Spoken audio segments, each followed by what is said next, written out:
As you can see, there's no bike lane on the road where Arguelles was struck and killed. These burglar bars are not in violation of any fire hazard rules. Now, what exactly happened inside of that trailer remains unknown. They're here in the valley taking a shot at their dream of playing professional hockey. And as you can see here in the dirt, ATV tracks of Border Patrol agents patrolling the area mingled with footprints of adults and kids, discarded water bottles, and abandoned articles of clothing. Of the 137 officers with the Edinburgh Police Department, more than 100 were here at one point voluntarily canvassing the neighborhood, trying to find the suspects who shot one of their own.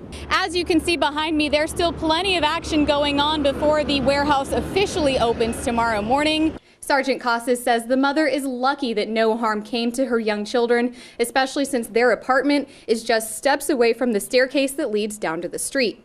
Now, the 5-year-old did make his way out of the apartment before the neighbor discovered him. There's no telling what could have happened had he wandered down those stairs and found himself in the middle of the road. Agents patrol the air and ground along the border as the number of immigrants crossing the Rio Grande River continues to rise. Chris Cabrera with the National Border Patrol Council says one of the most popular areas for immigrants to travel is underneath the Ángel Duas Bridge. But as far as people crossing and wanting to turn themselves in, it's easily identifiable to anybody. Even on our way to the crossing site, we encountered a small group of suspected immigrants voluntarily surrendering to Border Patrol. In this group, 3 women and 2 small children, representing the majority demographic seen crossing the river. Walking along the paths by the border, there's evidence of an abundance of foot traffic. Let's see, that's a Border Patrol boot right there.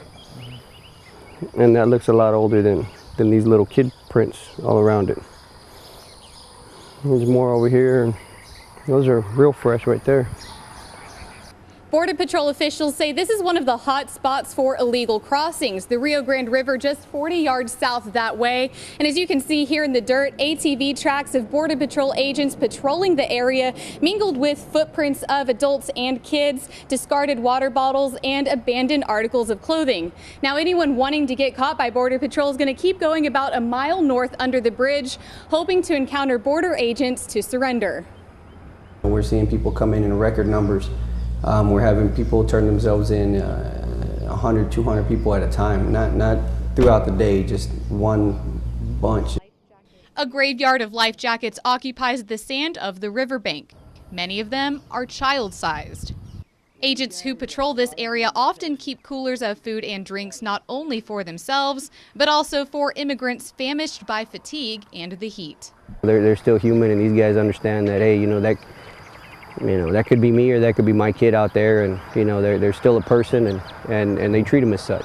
But while agents attend to the immigrants who surrender, they're unable to focus attention on apprehending the criminals who cross the border, the ones who don't want to get caught. And these guys are being saddled down with babysitting duties when they should be out there getting the real bad guys, what they're paid to do, and they're having to do this, and it's very frustrating for them. Reporting at the Ángel Duas Bridge, Alex Stockwell, KVEO News Center 23. We can't wait! We can't wait! We can't wait! The voices of Minority Affairs Council members are ringing out in front of the McAllen Border Patrol station in support of Jose Antonio Vargas, perhaps the most well-known undocumented immigrant in the country. The rally started when Vargas was detained by Border Patrol this morning at the McAllen airport as he was trying to board a plane bound for Los Angeles. Just hours before his arrest, Vargas tweeted, quote, "About to go through security at McAllen airport. I don't know what's going to happen." His concern was sparked when a friend asked him a question he didn't have the answer to. How are you going to get out? Like, how are you going to get through the airport? And he's like, what do you mean? I have my Filipino passport. I'm like, no, like we have Border Patrol too at the airport. And he's like, oh, well, I travel over the United States with my Filipino passport. But that wasn't the case this morning. Vargas came to the Valley last week to share his story and show support for the humanitarian efforts amid the immigration crisis. He didn't realize he wouldn't be able to leave without a U.S. government-issued ID. It is our duty to fight for freedom. Members of the Minority Affairs Council say this situation is shared by thousands of undocumented immigrants who cannot pass through Border Patrol checkpoints. This is where we're trapped. This is the area many border communities have been trapped for their life. What my community has been living and still lives, and what Jose Antonio is living right now. We are in this fight together. It doesn't matter that he's a public figure with high profile. We are all humans and we all deserve the same rights. Vargas wrote about his situation last week. He said that for an undocumented immigrant like himself, getting out of a border town like McAllen would be, quote, impossible. Now it remains unclear just how long Vargas will be in custody. Reporting in McAllen, Alex Stockwell, KBEO News Center 23. All right, roll out. 5 a.m. bike rides are nothing out of the ordinary for these devoted cyclists. But what is remarkable is the number of cyclists that showed up to ride this morning. Nearly 200 gathered for a memorial bike ride to honor Eddie Arguelles, the cyclist who was killed by a drunk driver last week while riding his bike. For a lot of us, it is hard to get back on, especially after hearing something like this. So it is very healing. The memorial bike ride is the product of Arguelles' wife, Monette, who is also an avid cyclist. As devastated as she was, and between tears, she told us, hey guys, I want to do a memorial ride for Eddie next Thursday at 5 a.m. So this is how it came about.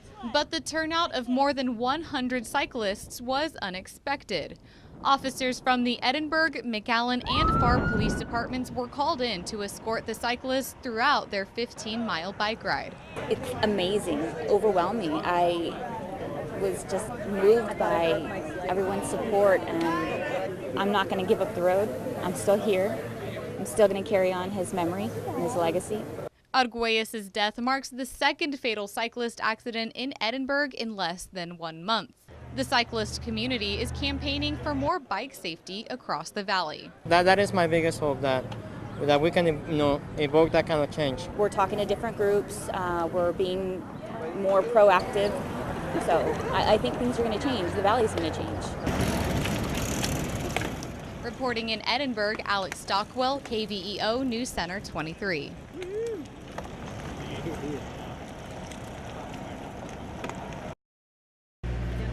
Dozens of immigrant women and children are all smiles this afternoon thanks to the efforts of the volunteers with Catholic Charities. At the Sacred Heart Catholic Church in McAllen, this group of immigrants is getting on a trolley to go to a bus stop. They leave the shelter completely transformed from the state in which they arrived. When they come in, they're dirty, they're scared, they've been through hell and back, and they don't know what to expect. And so we welcome them with a big applause, and they start to relax. The center opened on June 10th and has since assisted thousands of immigrants. Just yesterday, more than 100 were served at this location. Additional immigrants were also welcomed at the Brownsville site. Most of the individuals that come through are women and children. It's mainly mothers, very few men with children we've seen coming across. The mothers they're so courageous. Sacred Heart estimates about 200 individuals come to this location daily, meaning in any given week, more than 1,000 immigrant women and children come to get a hot meal, new clothes, and the chance to shower. Now, they're only at this location for a few hours, but the volunteers say that the impact that they leave is lasting. They came into our lives for a very brief moment, and they enriched our lives. And so, as Sister says over and over, what a great opportunity to live the gospel right here in McAllen, Texas. Reporting in McAllen, Alex Stockwell, KBEO News Center 23.